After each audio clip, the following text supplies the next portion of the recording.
Don't believe the news, 'cause all that they serve you are opinionated views. Don't switch on my TV, 'cause all they do is lie.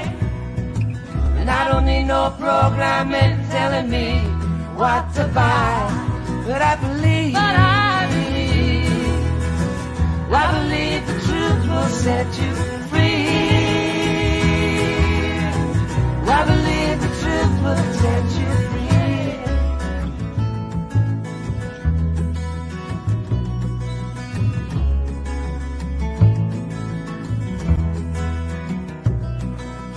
Don't believe in aliens. I don't believe the news. I don't believe in war. What are the reasons why they're for? Don't believe celebrities pretending to be what they ain't. Make poverty history, they say, old and the same. But I believe the truth will set you free. I believe the truth will set you free. I believe the truth will set you free.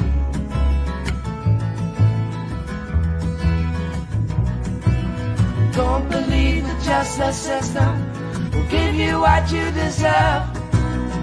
It's all rampant judges and Lucifer they serve.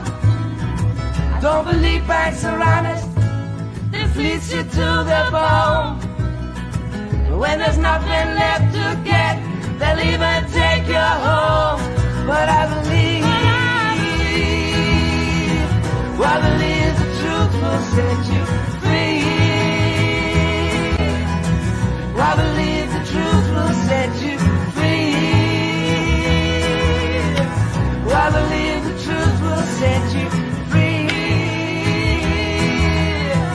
I believe the truth will set you free. I believe the truth will set you free. I believe the truth will set you free.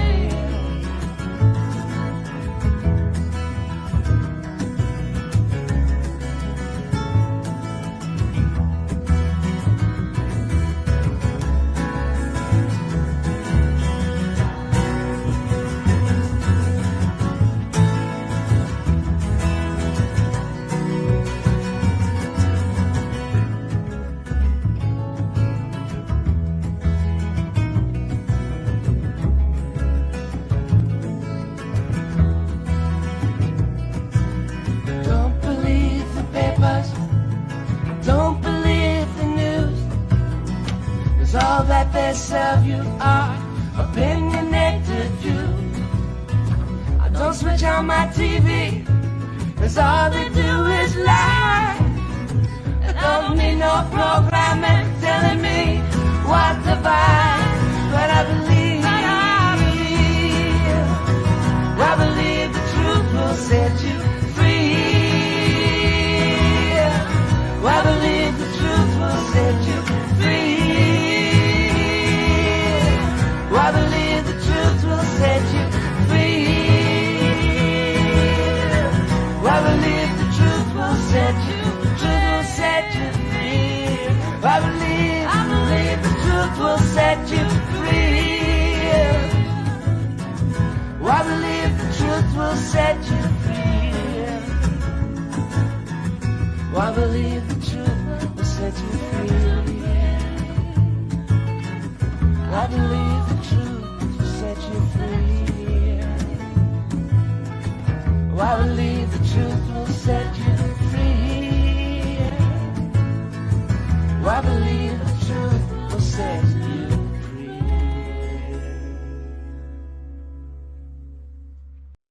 Today, with the Chinese. Here we see the astronauts working in the Chinese space station. Strange movements can be seen, as if they were trying to walk.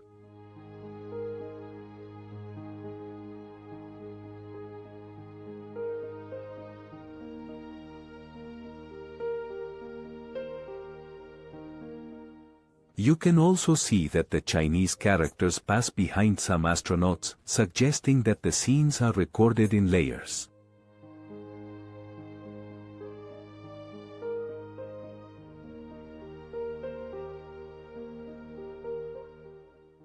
You can also see a cable that seems to be attracted by Earth's gravity.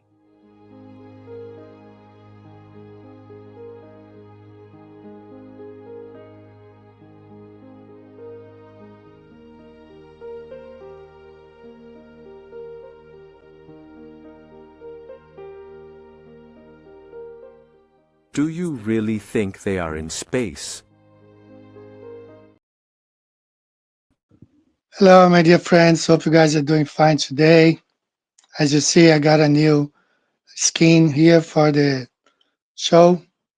It's based on Psalm 48:2. Gonna have a banner. Beautiful for situation, the joy of the whole earth. It's Mount Zion on the sides of the north, the glory of the great King. Psalm 48:2. So if you see there, I'm gonna be displaying here later. So welcome to the show. I wanted to play this short clip about the Chinese space station. So it's pretty much clear. That's from my Spanish-speaking Flat Earth channel. They do an excellent job. And that's, it shows how the world is a stage because NASA, the Chinese Space Agency, or JAXA, they all know what's going on. They all work together. So the world is a stage. That's why during the Second War, they used to call like the Pacific Theater, the Atlantic Theater, the European Theater, because all the top, of the pyramid, they all working together. And so, this is just to show you guys that, they all work together, hiding the truth shape of the earth. So we have an interesting show today. Shout out to all of you who are here. As I age, as we get older, now I need to wear, reading glasses.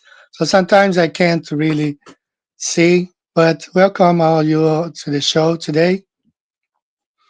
Hope you have a good time as we move forward. You see that I changed it a bit, the intro song. I will, I was exchanging some messages with Flatter Deplorable. Shout out to him. How, the wicked people, the evil people, they pass laws to protect them. Many of them, they get elected, they run for offices, and they are elected to protect themselves. You see, without the PDF going on, a whole bunch of them become politicians, and they pretty much protect themselves. And all the laws they make to protect themselves, to protect their stuff. So there have been a lot of laws being passed around about using images or even mentioning stuff like that.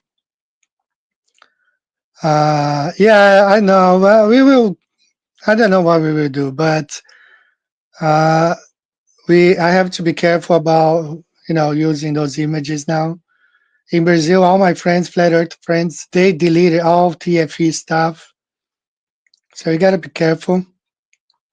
So we'll see how we will go, how we navigate through the system. So welcome all of you to the show. We got some few new people here that I haven't seen in a while. I want to go ahead and get started by sharing what I have to share today. First of all, I want to shout out and oops, let me hide this comment just real quick. Okay, so first of all, Robert Smith, shout out to Robert Smith. He has published a flat earth book, Sola Scriptura Cosmology. He sent me a PDF version of it. So I'm going to place the link here, Sola Scriptura Cosmology, Re-Examining Creation, paperback. It's on Amazon. Of course, here is in my store in Japan, but I believe you should be able to change the store to your country and see if it's available there. So cosmology book. Here's the link for you guys. A couple of people who saw already they told me how they're gonna order. So that's the book. It's called Sola Scriptura, Re-examining Creation, Robert Smith. Thanks, Robert. Thanks for the PDF version. Um, I'll soon, when I finish reading, I'll be able to talk more about the book. All right. So that's how I want to start the show today. So let me go back here. So this is the theme of the show today. Let me delete this link just for. All right. So this is the theme for the show today. It's called the Staircase of Disbelief.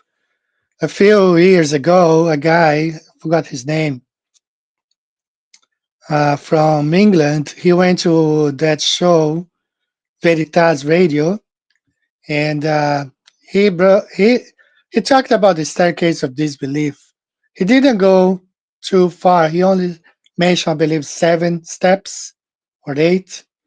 So I want to go much further today. Okay, the staircase of disbelief, right? And I want to shout out to him, but I forgot his name. Kramer, something like, I think it's like Neil Kramer. He didn't go that far. He only went like 7 steps. So we will go all the way. Should are we do you think we're gonna get? You think we're gonna get to the top? I don't know. Let's check. So let's start with the JFK assassination. A lot of us, a lot of you guys woke up at that time. I remember when the movie came out in the 90s with Kevin Costner. I had no idea about any conspiracy about the JFK assassination. As many of you, I grew up uh, educational system sponsored by the state. So what I learned in the school books, that's what I believed, that he had been shot dead by one shooter named Lee Oswald Smith, something like that. Um, so in the 90s, I worked with a guy. He had been in Vietnam. He went to the war in Vietnam. He was a veteran. So he explained to me more or less what was going on. I had no opinion. I was like taken by surprise by all the conspiracies. So many of us, many of you started distrusting the system that we are in right there when you first looked at JFK examination. The whole conspiracy behind. Uh, Now the next one really hit me hard because for 10 years I believed the official narrative. For 10 years, I believed the official narrative. Okay? That's the 9/11 attacks. During the 2001 attacks, I was living in the US and I was taking my classes in emergency management, getting my master's degree. So I worked with a whole bunch of military people, studied with a whole bunch of military people. And, the I believed what the news told me. I remember when the thing happened in the morning. I had just woken up to do my laundry, and I went to the laundry, and I had my car radio on, and I was playing the whole thing, as the events developed. So in the end of the day, they already knew who did it. Like they had the name, the 19 hijackers, and Osama bin Laden, all that stuff. And for 10 years, from 2001 to 2011, I never questioned what they told us, what they told me. I never questioned. I believe 100%. 19 hijackers with box cutters. Until 2011, I watched Jesse Ventura's episode, Conspiracy Theories, on True TV. I really liked that show. And then that's when I started looking at things. That show helped me a lot.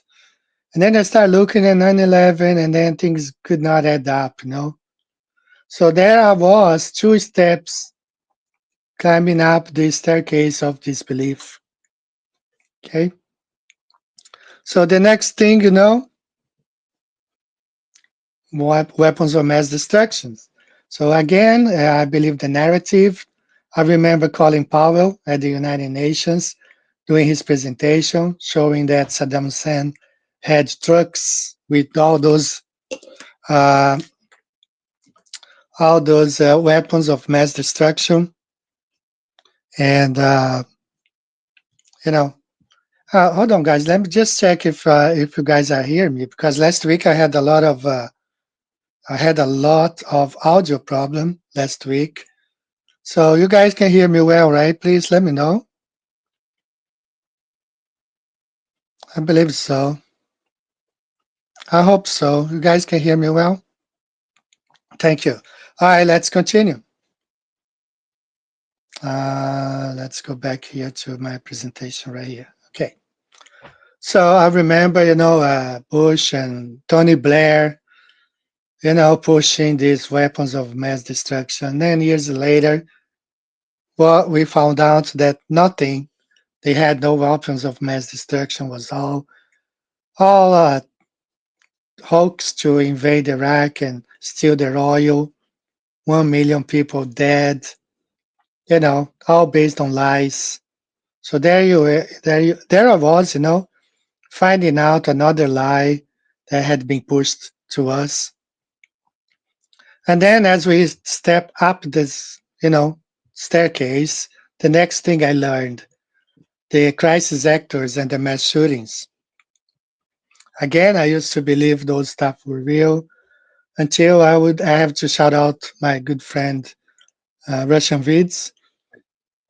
I learned a lot watching his channel, and he exposed a lot of those fake mass shootings, the people laughing behind the cameras or before they start rolling the cameras, people having fun, walking normally. A lot of this stuff is just propaganda. There I was like 40 steps on the staircase, not believing what, the narrative. You see how much we are lied to and we don't know, we don't figure this out. Okay. Yeah. So the next thing on the list that I personally learned was the wars, all the wars, especially World War One and World War Second, World War Two. I truly believe the narrative, the Allies stuff, that the Germans were the bad guys. And then later, when I first came across Eric Dubé's, I kind of lean towards like Germany being the good guys. Now, my opinion is that we have no good guys there. I think my opinion today is that both of them work together, just like I played a video about the Chinese space station and NASA and JAXA all working together behind the scenes. Same thing, World War One, World War Two. It's not what we were told. The number of people who died, from a specific group of people. So, a lot of propaganda. And I had to read books about that stuff in high school, college, a lot of propaganda. You see who owns the media, who owns the books, the publisher. So they can insert everything there. I remember when my daughter was in sixth grade in the U.S. and when I got her book, I think it was the history or social studies books. I don't know, but it had the whole 9/11 official narrative there. That 19 hijackers with box cutters, So that's how they uh, brainwash us. Okay, so that's part of the next step in this staircase. The media is a propaganda tool. Many people woke up during COVID, to 2020, and you see like the conservative media and the liberal media, both of them working together, pushing the same narrative. When it came to 2020, the jab pushing both sides were pushing the same narrative. And how they do, they use the media, for everything that we cover so far, all the steps, 9/11 weapons of mass destruction, the crisis actors, which is the media does not show that stuff, And the World War One, World War Two, all this propaganda. We see the media is really propaganda, just like somebody said a long time ago. And I think Jim Morrison from The Doors also said, "Those who owns the media owns the mind." So a lot of us are uh, brainwashed from the start. If you guys remember, let me play that clip here real quick. See if I can do it from Truman Show. Christoph, let me ask you, why do you think that Truman has never come close to discovering the true nature of his world until now? We accept the reality of the world with which we're presented. It's as simple as that. We accept the reality of the world with which we're presented. It's as simple as that. So we accepted the reality of the world the way it were presented to us since we were children, you know. And the media plays a big part on this. And so the next one, the moon landings was staged, you know. And the first time I heard about it was in the 90s. I was 30 something years old. I really got angry at the guy who told me that. I mean, he didn't tell me specifically. I was watching a show on TV and I was watching it with my sister, and I told her, "No, this guy's a liar," because I had already visited NASA. I saw the astronauts outfit, all that stuff, the supposed moon rock, and then I was saying, this guy knows nothing what he's telling, and brainwashing because since I was a kid, I had been uh, led to believe that the moon landings were real. So it's a big shock, when you wake up and see that stuff was staged. And many of us, woke up. Some newer generation, I see. That's why I enjoy so much uploading the TikTok compilations because you see people waking up in their 20s. I wish I had woken up in my 20s, but I was deep brainwashed in my 20s and 30s and 40s. I woke up, I was 50 years old, you know, and yeah, I'm really happy to see all these people waking up so early. And a lot of young people uploading videos on the moon landings, knowing that they were all faked. Now, the next one, I included this. It has made the news this week, okay? How the lab meat that you guys, a lot of you know about the Campbell soup and the bioengineered food that it's on the label right there. And, 3D print meat, 3D printed meat, Soylent Green, Vladimir Putin saying the Americans have been eating themselves. I mean, this stuff is crazy, it's something that you don't want to believe. I have students, when I try to bring this subject in conversation classes, some of them don't believe at all. And, but they say it, it's in the movies. And I watched that Rabbi Wilkenstein years ago. I heard his, you know, interview. So it's out there and they don't hide, whether people want to believe or not. Now look how far we got. 1, 2, 3, 4, 5, 6, 7, 8 steps already in this case of disbelief. Because all of these we didn't want to believe, when we were first told, we didn't believe them, when we first told. It's necessary for us to research, and look deep into this. All right. So the next one, the two-party system, that the parties are not really against each other. They are superficially, they are only uh, on, on the outside, but on the inside, most of them are financed by the same groups. Politicians are bought and paid, and they don't work for us, the people. They work for the people who pays them millions of dollars. And some of them, They start off with making $10,000 a year. I mean, a month, $100,000 a year. In a few years, they have millions of dollars. You know, uh, this whole Epstein files that have been coming out recently. It was disclosed in these Epstein files that both Brazilian, the president now Lula, and the one before Bolsonaro, it says that they are friends. You know, they are really friends. So there's no uh, animosity between them behind the cameras.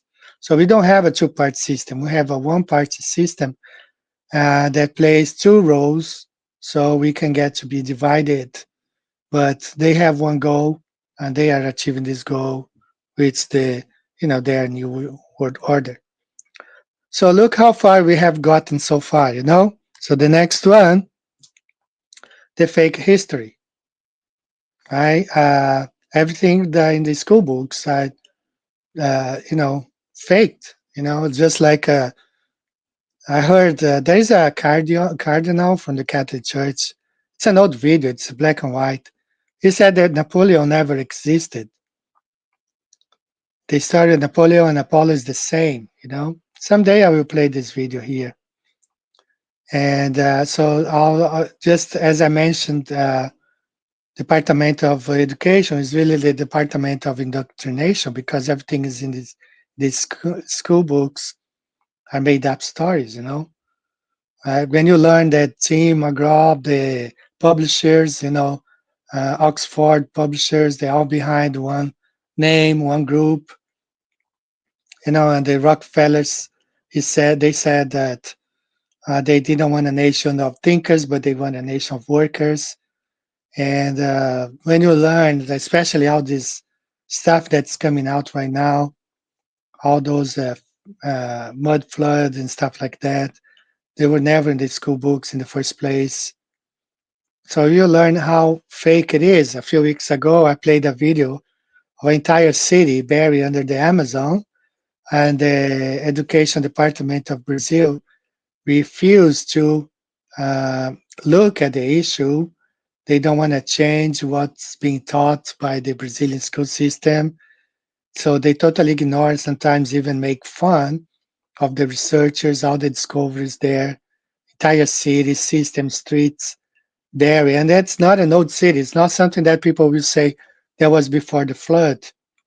The pottery and the way the things were done dates, some people date between 800 AD to 600 AD, so it's pretty recent, but they refuse to look at because they don't want to change the narrative. So the next one, big pharma. So look like how far we have gotten so far. Again, we had a Brazilian cardio surgeon. He's a heart surgeon, one of the top in the nation, and everyone got surprised because during one of his presentations, he said that the whole medical field was bought and repackaged by the Rockefellers. He was talking about how they got rid of homeopathy and introduced the synthetic medicine. And if you look at the jab, if you look at everything that's going on, so big pharma does not work for us. It's not there to heal us. It's to make it's a profit. It's a profit. And he goes on. He says, this company, I'm not going to name names, but he said, well, this medicine, they make medicine. They have a stock. They are in the stock market. They have, you know, people who buy their stocks. And this other company. He named names. I'm not going to do it. So looking back, look how much we have been lied to, and when you don't believe, when you think, well, that's got to be it, there's nothing more.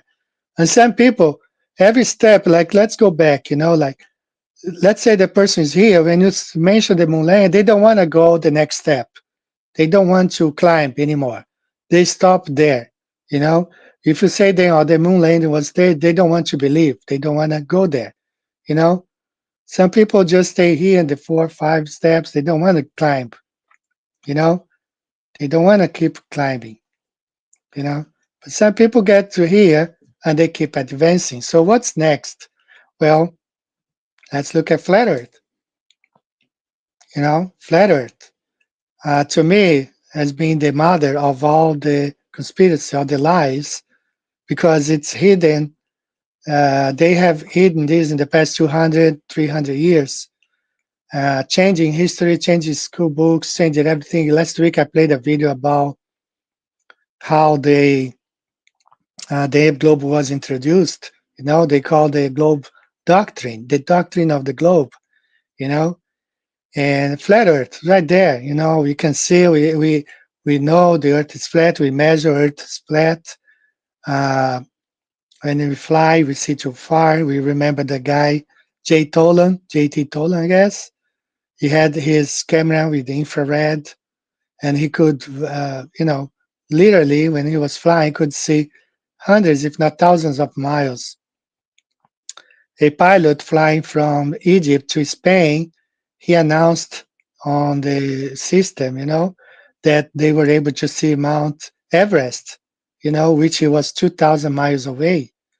So we can see too far. We have a lot of evidences that we don't live in a spinning globe.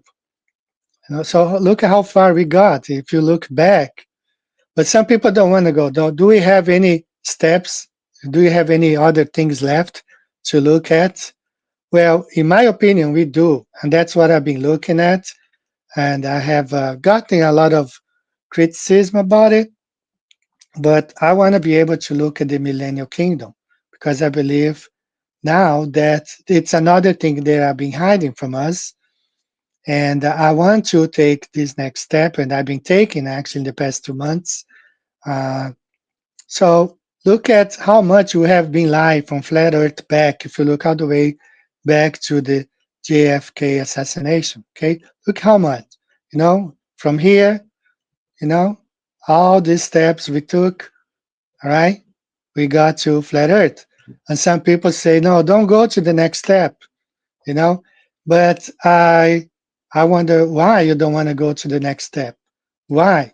Because I did, you know, that's what I'm at right now. I'm looking at the next step. Because when you look back, you see all the lies, and it's impossible that they are not lying anymore. You know, they're still lying. They're still hiding things. You know, the Vatican has like what 50 miles worth of books and manuscripts that we are not allowed to see. And there's a lot of things more hidden. I don't know what's next after Millennial Kingdom. You know, that's how far I have gotten so far. That's I don't want to be scared of looking. You know, if there's nothing there, we will find out. But to say don't look at that, I think it's a little bit naive because, as I said, look back how much we have been lied to, and to believe or to pretend they are not lying about anything else, it might be a little bit of a being naive, right? So let me go back to the chat real quick, and then we will continue talking about this stuff. Okay. Sorry, guys, I haven't been keeping up with the chat, but I wonder if you guys agree with me. You know that we have been lied to, and we gotta keep on looking. You know all the other lies that potentially are still ahead of us. You know, why should we stop right here? Why should not continue and research?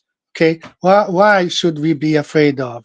We should not be afraid of, okay, of researching anything else. So let's play our first song of the day. I got a few nice songs for today. So let's look at this one. Look at the sketchy footage of Jupiter. This is supposed to be real. Filmed by the non-existent Voyager. It's got a nice 70s feel. Look how it spins. Look at those swirls. What an amazing sight. And here comes Ganymede and Io, passing by just right. Look how real it is. Look how real it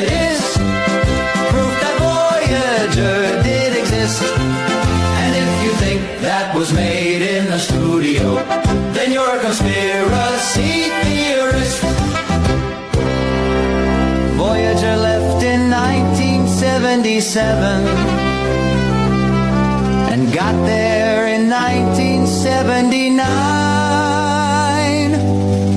It managed to record all of this footage even though cameras were shit at that time.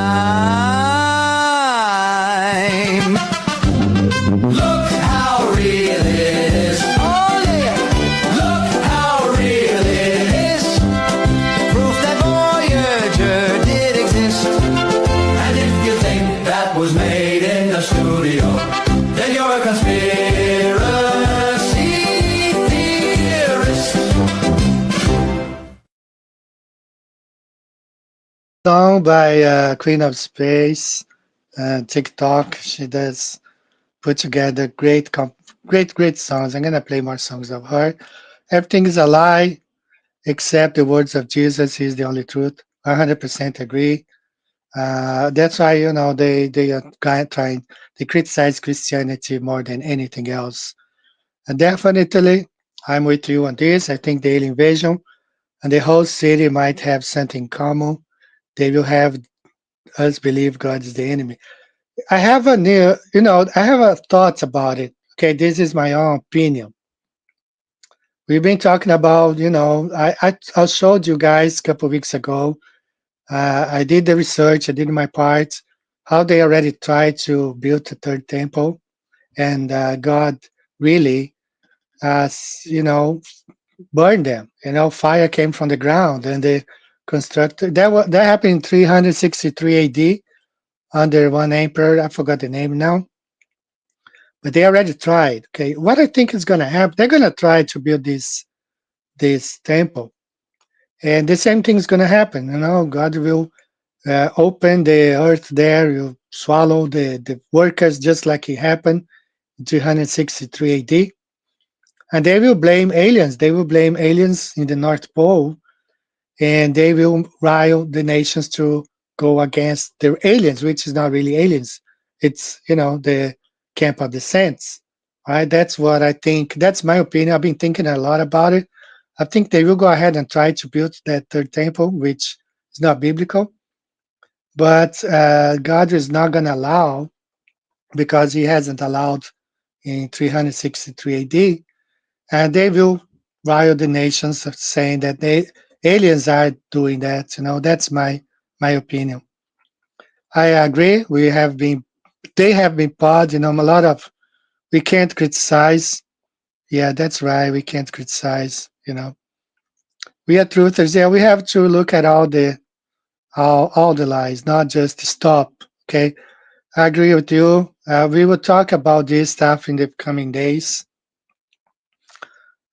Hello, people who are joining in right now. All right, I don't flat Earth. Hello. Yeah, we are forced to believe this mass deception, which is the ball earth. We are forced to believe all that stuff. So I want to touch a bit about the 70 weeks of Daniel, because that's another lie we have been forced to believe, that there is a gap there. And guys, I want you to guys look at this, okay? All right, let me break this down here for you. Let me see if I can do it. All right.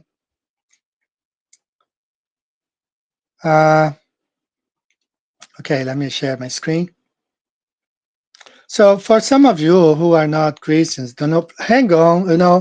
Love you guys. I really enjoy that you guys are here, and I try to make a show that benefits everyone, bring a lot of flat earth evidences.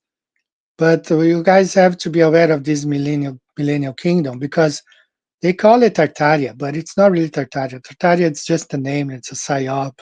They're really hiding this millennial kingdom stuff. And so be patient. Maybe you can learn a thing or two. If you're here today, you don't have like a Christian background or view. But, what we're trying to do is discuss and find the truth. Go all the way to the staircase of disbelief and find out all the truth. That's what we want to do. So please, I want to share something with you here. I came across last night. I did it last night. Okay, so let's look at this 480 years here, the 7 weeks, okay?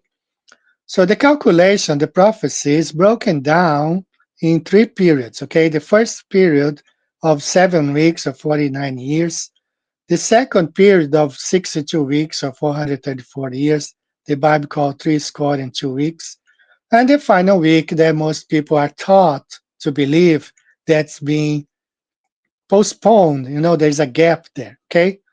Now, if you add 1 and 2, it's 483 years, which means there's only 7 years left. But if you look at the prophecy says, and after 62 weeks, which is the phase 2, shall Messiah be cut off. So after 62 weeks, the shall Messiah be cut off. So it means that after 1 and 2, 483 years, shall Messiah be cut off. So the Messiah, what comes after the 69th week? Is the 70th week. Messiah was cut off at this part right here, the third one, the final 7 years. So if the Messiah is cut off after the 62 weeks right here, okay, he had to be cut off at the last week, when right in the middle of the week, because that's what the prophecy says, in the middle of the week Messiah shall be cut off. So it's right there. You can't deny it's after. The Bible does not say before 62 weeks Messiah will be cut off. The Bible does not say during 62 weeks the Messiah will be cut off. The Bible is clear. After 62 weeks, Messiah shall be cut off. So it's after 483 years, which means it had to be during the final 7 years, when right in the middle of the last 7 years. So it's very clear. There's no way to miss it. All right, there's no gap there. There's no postponing. It's right there. It's in the prophecy. After 62 weeks shall Messiah be cut off. If you, I had some guy from Flatzoid channel, Michael. He prided himself to be an Englishman, but he couldn't understand the prophecy, the grammar in the prophecy. I hope the guys at least can understand the math, because if you add the 3 periods, you add 1 and 2, totals 483 years. And after 483 years, Messiah shall be cut off. When? In the middle of the last 7 years. Right? It's pretty clear. So I'm going to play a couple of videos here, so perhaps you guys will be able to understand. Hello, Crystal. Welcome to the show. All right. A lot of good people joining in right now. I hope you all guys are doing fine. So it's after, okay? It's not before or during. It's after. So it's right there. Just do the math. If you're refusing to see the English grammar, do the math. So I'm going to play a few clips here. I hope this help you guys understand. All right, what is the prophecy? 70 weeks are determined. Now, here, weeks doesn't mean days that are 24 hours. It means 70 weeks of years. Know, therefore, understand that from the going forth of the command to restore and rebuild Jerusalem, he's saying, count the years. So count the years. When the decree goes out to build Jerusalem, count the years for the Messiah to show up. Because from the time of the decree to the time he appears, it's going to take 483 years. Okay, now Messiah shows up. After 483 years, Messiah shall be cut off. The verb cut off, means to be killed violently, but not for himself. He won't be cut off because of something he did, deserving to be put to death. After he shows up, they will then cut him off, kill him, put him to a violent death, but not for himself, meaning he's not dying for himself for any crime he committed. Then what will happen? What will happen, guys? Get blown away. So once the Messiah is cut off, then the people of the ruler, the Nagid, the prince, he will come, destroy the city and the sanctuary, meaning the second temple will then be destroyed and Jerusalem will be destroyed.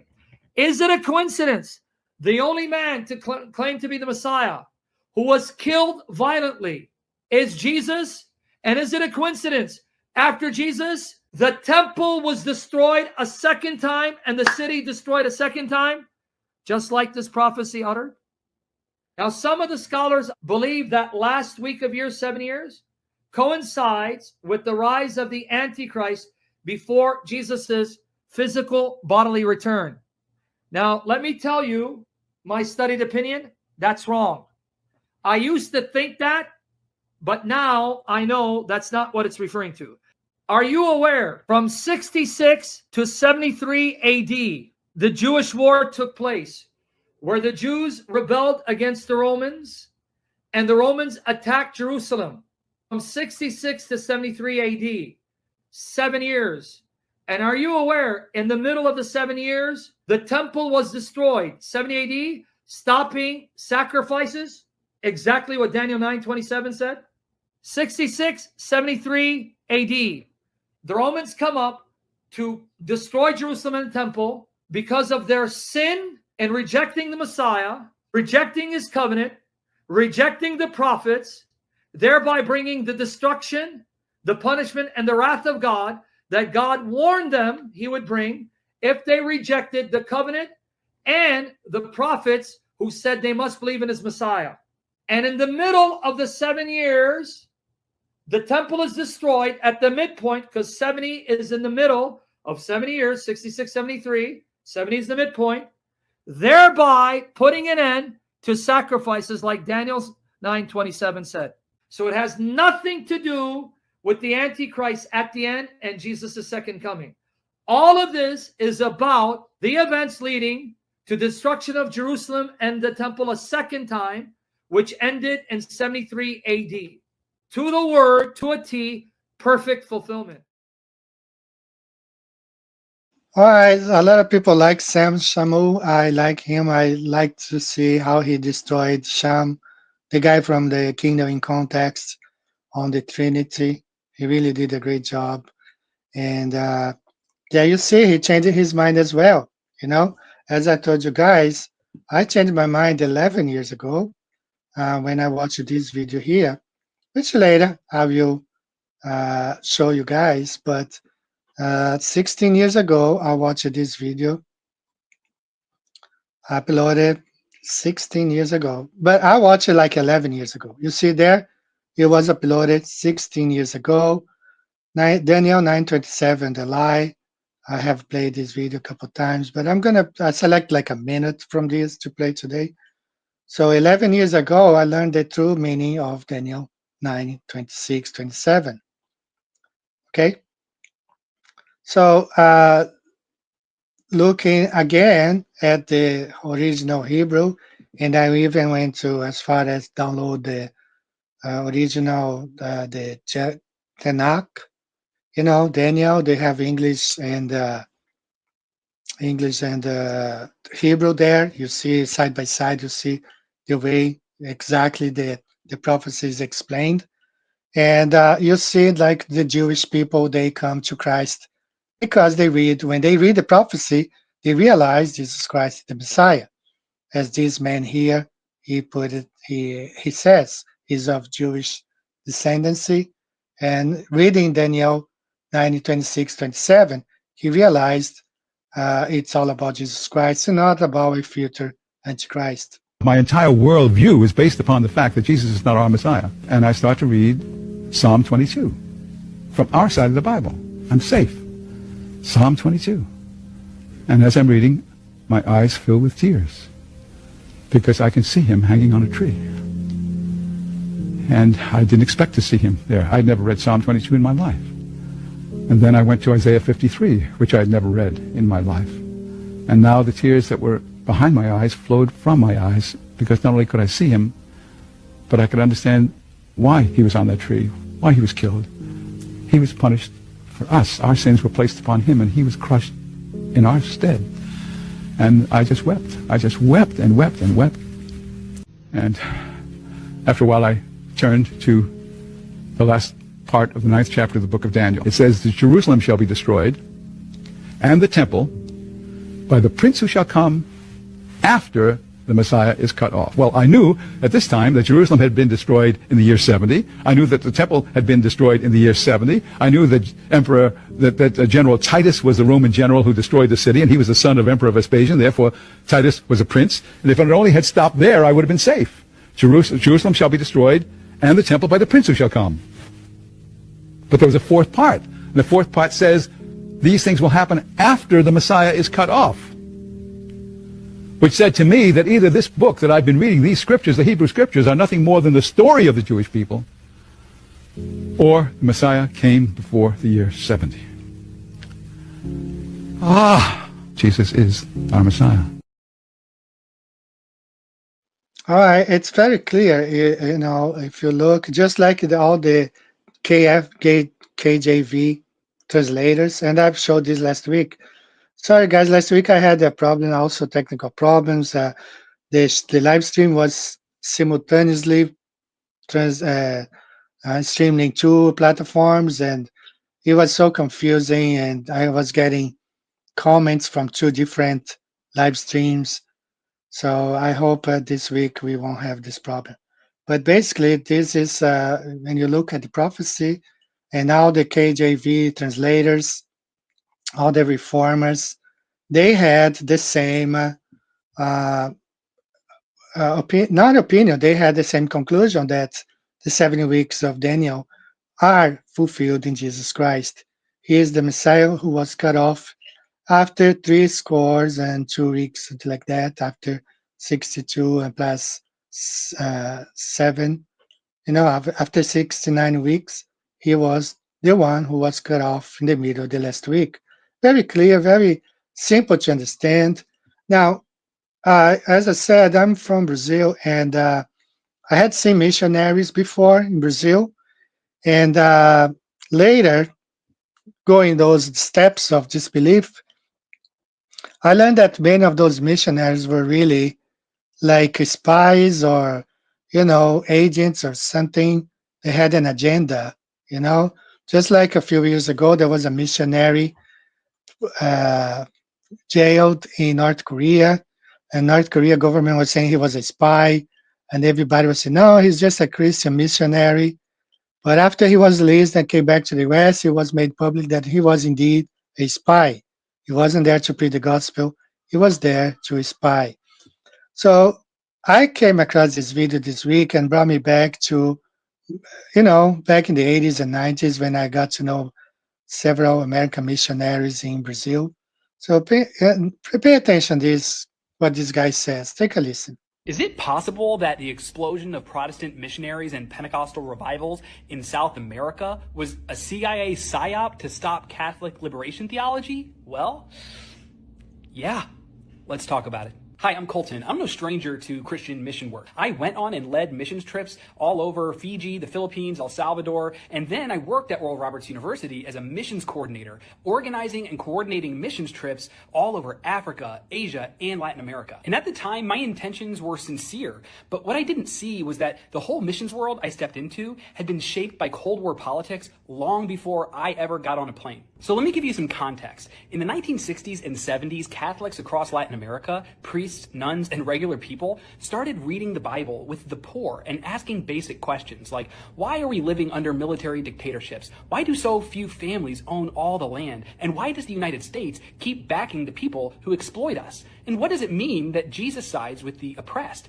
This movement became what we call liberation theology. It didn't stay in seminaries. It spread into these small grassroots Christian-based communities where ordinary people learned how to read, organize, demand wages, demand land reform, and push push back against brutal exploitation and authoritarianism. The US was watching this happen, and they said absolutely not. They were kind of freaking out about it because when these people were empowering the poor, the way the State Department saw that was as a potential disruption to the economic order that the US was protecting. So how do you stop a religious movement that threatens your economic order that's also protected by the Vatican? Well, they didn't try to crush liberation theology directly. Instead, they tried to drown it out. They backed a massive surge of Protestant missionaries, especially Pentecostal and charismatic ones, because they saw those movements as preaching more about personal salvation, obedience, and spiritual warfare instead of political justice. One of the most blatant examples of this was in Guatemala under Efrain Rios Montt, a Pentecostal dictator who was trained by the U.S. and carried out a genocide while the American evangelical leaders prayed over him, and Reagan called him a man of integrity. Under his civil war, over 200,000 indigenous Mayans were either unalived or disappeared. When you zoom out, it becomes almost impossible to call this accidental. Wherever liberation theology created organized, politically conscious Christian communities, the U.S. State Department and intelligence agencies supported missionary movements that created the opposite. Christians who focused on personal salvation, spiritual warfare, and obedience to authority. Liberation theology tried to teach the poor that their suffering was political. The U.S. responded by promoting a version of Christianity that taught the poor to see their suffering as merely spiritual. One movement threatened an empire, the other stabilized it. I think this should be instructive to Christians in America that as our international despotism turns its head more and more on the American people themselves, to pay attention to what kinds of Christianities are experiencing revivals here today. I really enjoyed what he said because a lot of the things that we might believe it's coming from God, it might be coming from those psyops, totally psyops being infiltrated in the church. And what I believe, this whole futurism, dispensationalism, has nothing but being a political movement inserted into seminars and spread through the Schofield Bible, and has changed it totally. And just like the scene from Truman Show, we are all indoctrinating to believing that there is a gap there's a future in Christ, but this benefits only one group of people. It doesn't benefit any other, just one group of people. So I believe this whole thing, dispensationalism, what has been taught the last 200 years is really like a psyop. Why they changed the meaning of a prophecy that had been accepted for 1,800 years if you believe the narrative of 2,000 years. I don't. I think we are living the year 1,300, something like that. But why would they change it, So you got to be aware of those changes. And I have had a lot of people who has gotten a bit angry with the idea of exploring this. Overall, I have, been 9 years, I just got an achievement here, 9 years. I haven't been losing any subscribers. On the opposite, I've been gaining subscribers. I'm going to show you here in just a minute. But a few people have been getting mad because I'm looking at the Millennium Kingdom. Not everybody. I have gotten some good comments, some good people talking about like I should not stop doing what I'm doing. I think it's this one. I think I'm getting, more here, 58 in the last 28 days, 55. Last month, I got another 60 or something the month before. So I'm not losing subscribers talking about the Millennium Kingdom. But a few people who have been with me, sometimes they are being really kind of stuck, they don't want to move forward. They don't want to investigate. Truth does not fear investigation, and we should not fear this investigation into this Millennium Kingdom stuff. I think we should be looking at. They have lied about everything, and there are more lies in front of us. I do want to play one more clip here, really interesting. It's very interesting how they break it down. I need to upload the video here, I guess. I really like the way they break down these 70 weeks. So, okay, give me a few seconds. It's uploading. And that's going to be it for the 70 weeks of Daniel. But, we have been lied to about everything. Look at this whole big pharma, World War II, the lab meat stuff, Campbell soup. Last time I ate Campbell soup, I was in the US, was like 2010. I don't really remember eating Campbell soup ever since, but knowing that it's bioengineered food, 3D printed meat they have inside. I don't know. They kind of came out saying that's not the truth, but I don't know. So let's take a look at one more evidence that Daniel 70 weeks have been fulfilled in Christ. And I'd ask you, brothers, that are being a little bit close-minded about it, look at the evidence, everything, do the math, everything points to Jesus Christ. There's no 1 week gap.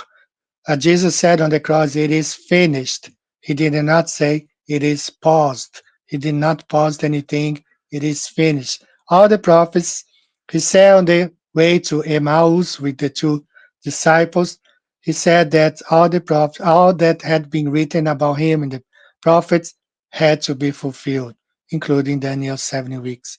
All right, this is the last one that I want to talk about this specific topic before we move on. I really like this breakdown. Please pay attention. They always claim to interpret the Bible literally, and they would say there's going to be a rebuilt temple. I said, we're in the New Testament does it say there's going to be a rebuilt temple, and they will even admit the New Testament doesn't say there's going to be a rebuilt temple. Right. Case closed. Right. So why are you maintaining there's going to be a rebuilt temple? I said, where is there a verse that says that the church is going to be taken off the earth prior to a 7-year tribulation period? There's no verse. Where did you get the 7 years from? Well, they got the 7 years. They got to go back to the book of Daniel 70 right? weeks of years. Yeah, they got to put a gap between the 69th and the 70th week, which is now 2,000 years. Right. But if you read the beginning of Daniel chapter 9, Daniel is going over the scriptures in Jeremiah, and he's talking about the captivity. And they were supposed to be in captivity for 70 years. And so let's assume that the 69th year of the captivity comes along, and then they're waiting 1 more year to go before they're going to get out of the captivity, and all of a sudden the 70th year passes, and they're still in captivity. Okay. Starting to wonder, well, maybe we miscalculated, and so they get their little abacuses out, whatever they used back in those days. Right. Okay, maybe we missed this thing, so let's wait 1 more year. Still there. So finally, 10 years passed, 20 years passed, and finally someone said, we need to talk to God about this. God says, oh, I didn't tell you this, but I put a gap between the 69th and 70th year of the captivity. But I'm not counting the gap. It's still 70 years, but there's this parenthesis in between the 69th and 70th year of the captivity. So why? But we know that's not true. Right. We know that the captivity was 70 years. Right. First group came back. Some people stayed. That wasn't right. But they started coming back after 70 years. So why all of a sudden would the 70 weeks of years be used in Daniel 29, 24 through 27, and all of a sudden there's a gap between the 69th and 70th year? It makes no sense. Yeah, this never happened in the Bible before. There isn't a single time where a specific number of days, weeks, or years is given, and there is a gap in any part of those. So your understanding then of those weeks of years is referring to they take you up to the time of Christ. So the 70th week is the beginning of Jesus's ministry. All right. Okay. Yep. About 3.5 years, and Jesus is crucified. He cut off in the middle of the week. Right. This is what Daniel says. Which is what Daniel says. Yep. And then the next 3.5 years, the gospel goes exclusively to Israel. Okay. And you find finally which is what Jesus instructed his disciples to do. Right. To the Jews first. Right. So it goes there, go only through the tribes of Israel. Right. Matthew chapter 10. Yeah. So the next 3.5 years, you see, the gospel goes to the Jews. To the Jews. And then Peter gets this vision. He's reluctant. He's in Joppa at that time. Right. He's in Joppa. You remember what happened in Joppa? He's up on the roof. Well, no, but he's in Joppa. He's in the place. A Gentile becomes a Christian. He is the place where Jonah was. Mm. Oh. Okay? Oh. And Jonah was reluctant to go to the Gentiles, to the nations. Right. Yeah. Okay? So this is Acts chapter 10, right? This is maybe right before that. It's okay. So then What is Peter's name? Peter You're right. Bar You're right. Jonah. Peter, son of Jonah. Wow. Oh. Yeah. Then right after that, So he he gets the vision of the sheet coming down from heaven and all the unclean animals. Yes. You don't. Yep. Never and then he's eaten got them, the messengers from Cornelius. Yep. And he's the going gospel goes to the Gentiles. Goes to the That's the Gentiles. end of the 70 weeks. Wow.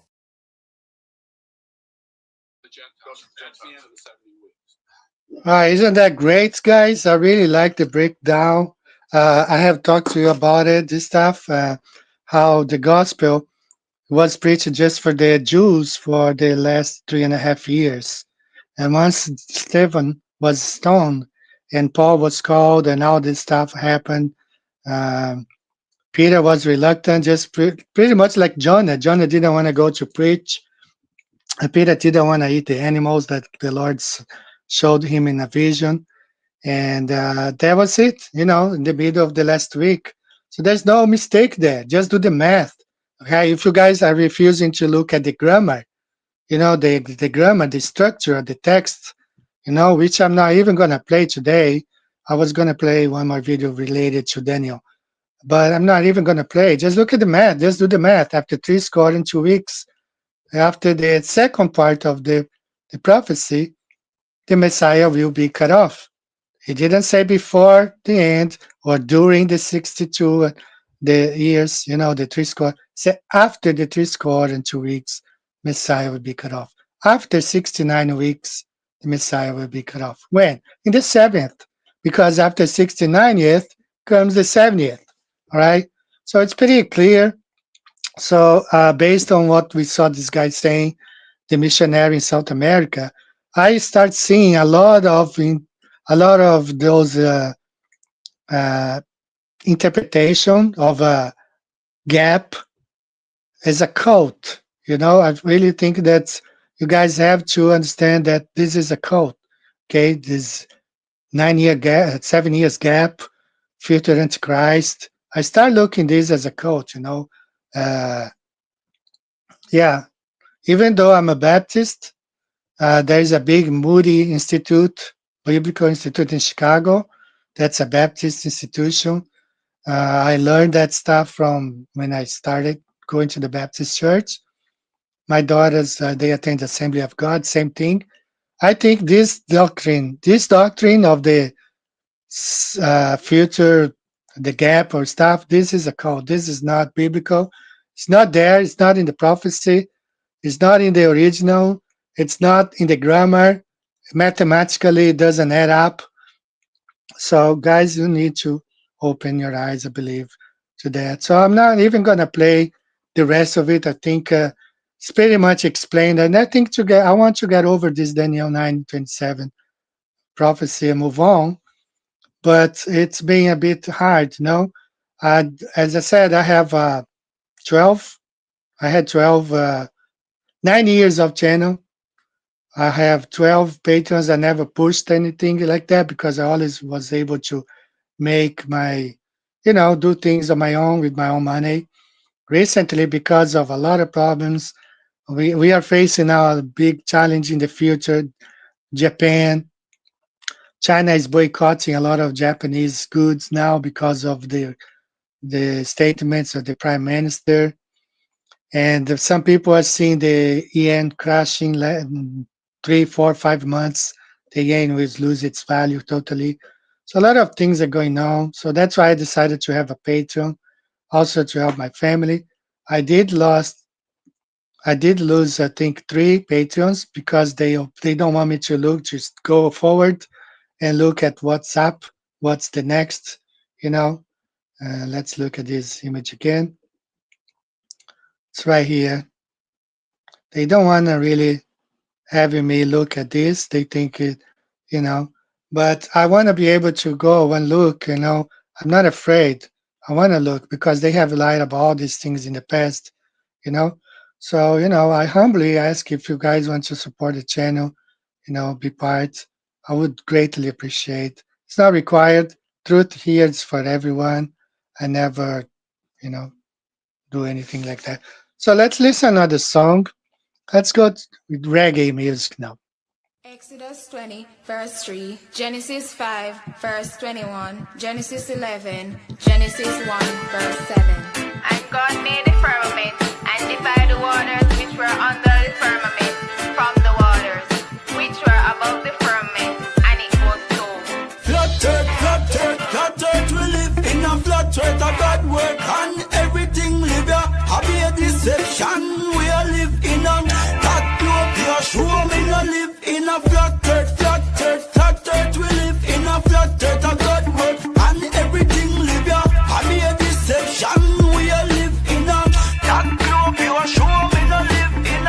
Read the book of Enoch, then tell us so real Pocky was a wise man, no, and a idiot. Walk with God, come back and teach us how the earth make and everything in that. Tell her how the sun, moon, and star move. Listen to the words of God, cause so through them trick we and deceive we, make we confused. In a this a world where the devil war.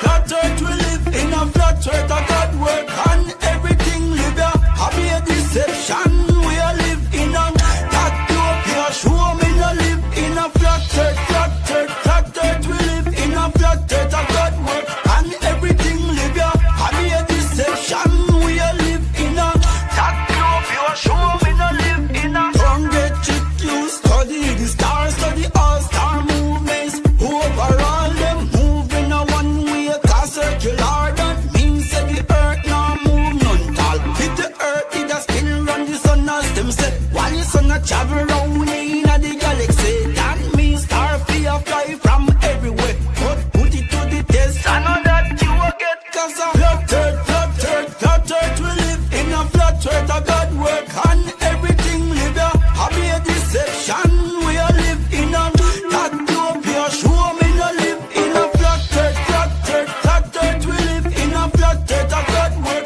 and everything live here. Happy a deception, we are live in a that you show me no live in a. Prove what you know, don't tell me money here say. Truth where you grow me, I tell you no space there. Read the Bible, cause every truth place there. Wise up every youth, please don't stray away. About the story of Nimrod Tower, make God happy, make many language come here. Nothing can overthrow God power. Remember your history in the age of Noah. Cause a flat earth, we live in a flat earth, a God work, and everything live here. Happy a deception, we are live in a that you show me no live in a flat earth, we live in a flat earth, a God work, and everything live here. Happy a deception, we are live in a that you show me no live in a. Fix yourself for this, miss yourself.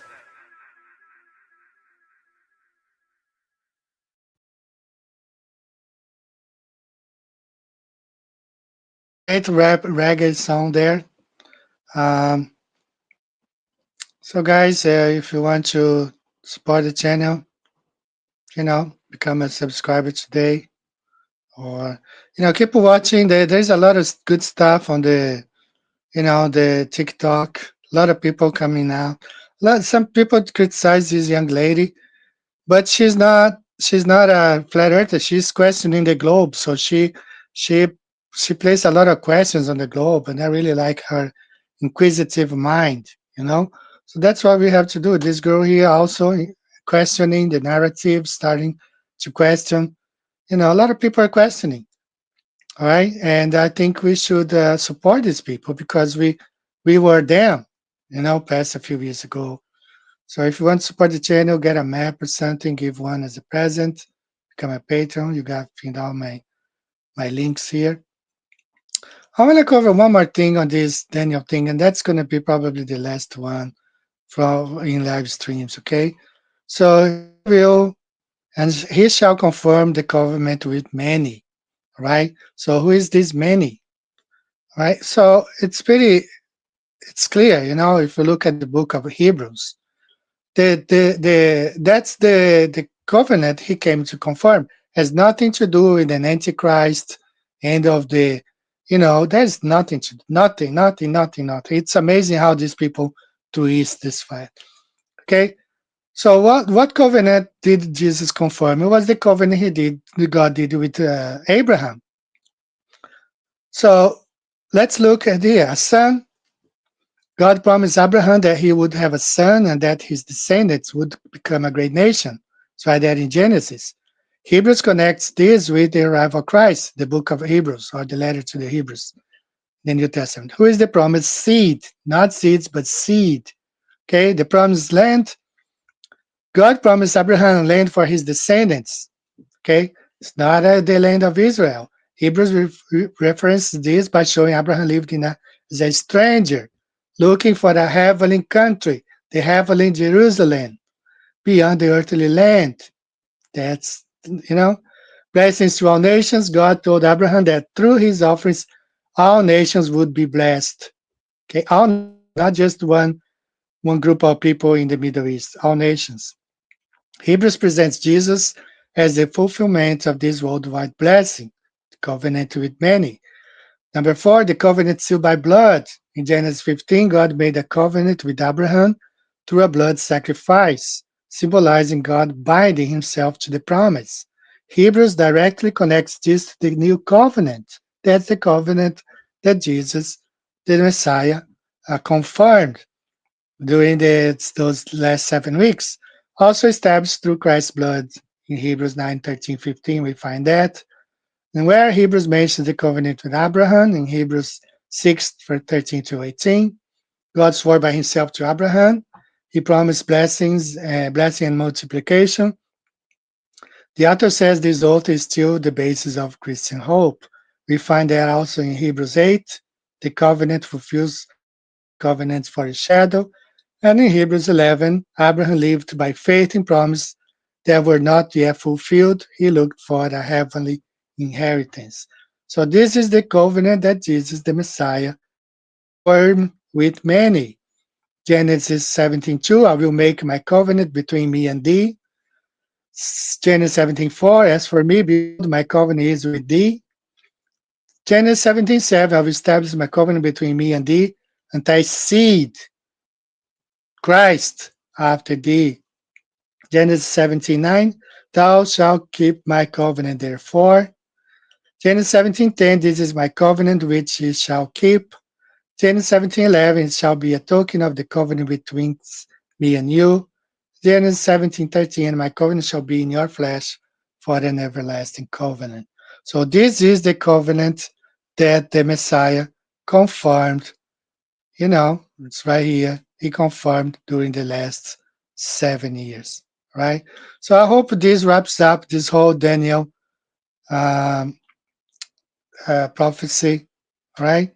And I do want to focus. I will not even going to play more stuff. I have more stuff to play about this, but I hope this seals the deal. I might do a separate video and include those clips. I'll probably do that. Okay, so I think that should wrap up. I believe if one of my subscribers, you need to just, see how much we have been lied to. And we have been lied to about a lot of things, and just, have an open mind and see that a lot of what the seminars are teaching today, uh, it's, based on what I've seen, a lot of Freemasons, pastors who are Freemasons and stuff like that, and Jesuits, all that stuff. I truly believe that what they are teaching today is not what we should be taught. There's a lot of lies there, and they don't want. How many churches are against us looking at all this stuff? You know, uh, Many pastors will tell you not to look at this stuff. Many pastors today, they will want from researching. I've seen people say, well, my pastor told me not to look at this, not look at that. So they don't want us to look into this stuff. So I started mistrusting a lot of pastors because they come from those seminars that teach this whole Schofield Bible, eschatology, And I wonder if they have an agenda. I think if you're a truth seeker, you should be seeking the truth, not hiding or preventing people from looking at it. So that's where I am right now. I'm looking at the Millennial Kingdom. I'm looking forward to having some guests here to talk about this stuff in the future. And, we should be keeping looking at the stuff. Welcome for you who are just joining me now, the show. All right, guys, I think it's going to be it for today. All right, we are approaching the end of the show. Thanks, everyone who were here today. All right, I didn't keep up with all the chat. All right, but leave your comments later on the video. I'll be glad to look. I'll be glad to respond. I've been trying to answer all the comments that people say. I'm still behind on the emails. I will get back and answer all the emails, but leave a comment at the end of the video and then I'll get back to you. Okay. All right, guys. So I think that's going to be it for today. May the Lord bless each and every one of you. Thanks for being here. I greatly appreciate. And I look forward to being here next week if the Lord allows me to. Some days I don't feel well. I'm getting old, just getting old and a lot of problems and, but if the Lord allows me, I'll be here next week, sharing more information. Thank you, Tammy. Thank you, Yuko. Thank you, all of you who joined me today. True Christian, I hope someday you join me, man. And thanks. So let's keep seeking the truth. We are truth seekers and should not be afraid of looking everything. All right. Thanks, everyone. Let's close the show now. May the Lord bless each one of you. See you next week. Bye-bye.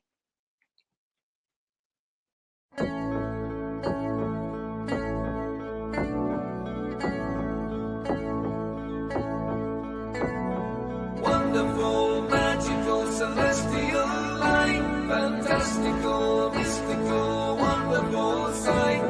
Belgian Swiss physicist Auguste Piccard, 1931, first to reach for the stars, was the first to explore the air view stratosphereus, a scientist curious to see what was there. An aluminium black bulb on a helium balloon with photos and instruments sailed towards the moon, rose in just half an hour, 52,000 feet, 10 miles up, 10th air pressure, up a dead drop in heat and cold, but disproving gravity. Wonderful, mystical, beautiful sight, flat line separation of black from blue light, a world run by false make-believers, hiding in shadows, stealing our light.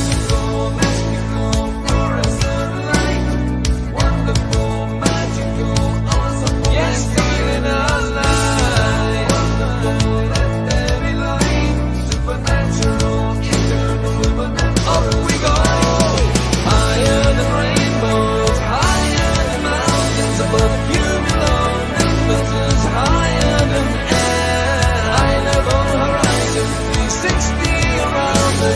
right round behind us, any height that you dare. The sun and the moon both revolve above around us, to forever short time fast intelligently there. You'll never beat us, you'll never defeat us, no more you deceive us, keep the wheel like air. Kipper and Picard were the first ever known to reach up there. Divine luminescent light, mystical, wonderful, celestial light. So what was their eternal testimony? What did they report back to humanity? Said it seemed like a flat disk far as eyes can see, with an upturned edge fading into infinity. A mystical, ethereal, celestial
explorers and physicists, Kipper and Picard.